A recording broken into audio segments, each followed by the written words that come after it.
Hi, I'm Matt Sneller with Sneller Custom Homes and Remodeling. I'm a longtime member of the Greater Houston Builders Association. In light of the winter storm disaster that we're experiencing, there are some obvious major home repairs that homeowners will need to address. This will require hiring a professional contractor who is knowledgeable in the areas that need attention. Obviously, the first repair that's going to need to happen is going to be a plumbing contractor for the broken pipes. This might have to be just a temporary repair initially because parts are extremely hard to come by and will be for a little while. Once you have the leak or busted pipe repaired, then you'll need to have a contractor come in and assess the damage, whether it be just a little bit of sheetrock repair or as much as all the interior finishes in the house need to be replaced. The GHBA asked me to share some guidelines for choosing a reputable contractor when that time comes. There are thousands of legitimate, ethical contractors in business around the country and all over the Houston area. Unfortunately, there are also scammers who pretend to be construction contractors who set out to take your money and either provide shoddy repairs or they just never show up to perform the work. A natural disaster is stressful. These people take advantage of your situation and it's awful, but unfortunately, it's a reality. What I'd like to do is share some warning signs and guidelines to prevent this from happening to you.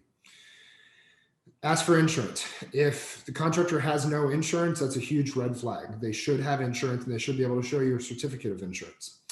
If they ask you to sign something before you've hired them, that's another red flag. If they want you to sign an estimate or authorization form before you've made the decision to hire the contractor, look out. They may be trying to get you to sign what is actually a binding contract without telling you so. Speaking of contracts, they should provide you with a legitimate contract.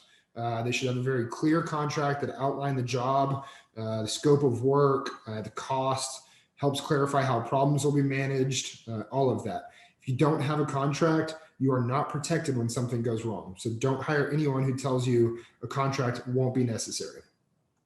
If a contractor requires a cash payment in full before starting the job or material payment in full for material that hasn't been delivered to the house, that's a bad sign. Shady contractors demand cash and then run with the money.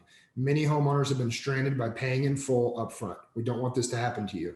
A deposit towards material, a partial deposit towards material is common, but only pay it once you have a contract signed by both you and the contractor.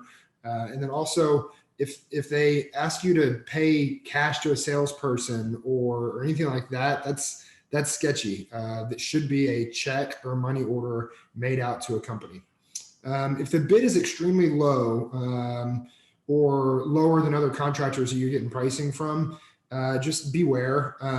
Just because they have a good price doesn't guarantee that they're going to have the best work.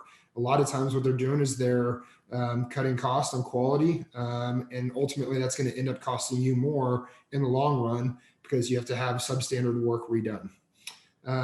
Customer references. If they cannot provide customer references, that's a red flag.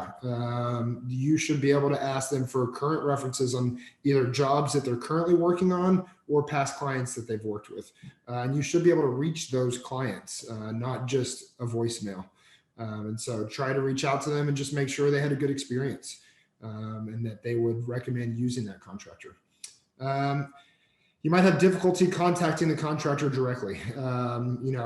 Professional contractors, especially local ones here in Houston, have an office or a mailing address and a phone and email. And so we should be responding to your inquiries in a timely manner.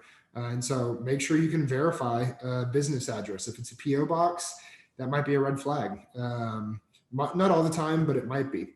Also, if they tell you that they don't pull permits and that you should pull the permits as the homeowner, that might be a red flag. Usually professional contractors are the ones that are going to pull the permits. They're used to doing it. They know how to do it. And so I would highly recommend having your contractor pull those themselves. Ultimately your best bet is to take your time. I know you're going to be in a hurry to get these repairs done because you want to get back into your home. You're tired of being displaced, but the best thing you can do is do your research, choose someone that you feel completely comfortable with. Make sure they don't have a record of complaints on the Better Business Bureau. Just Google them and just make sure there's not any crazy articles or complaints from past clients or anything like that. You can also go to the GHBA's website. That's ghba.org. There's a Find a Builder tab, and you'll be able to search through hundreds of local Houston builders that were here before this freeze happened, and they will be here after the freeze happened. They're not just fly-by-night contractors that just flew into town with a truck and some plumbing supplies and happened to be able to take care of you. So really hope that all of you have the best of luck finding a great contractor. If we can be of any assistance here at the GHBA, please don't hesitate to reach out to us. Thanks, y'all.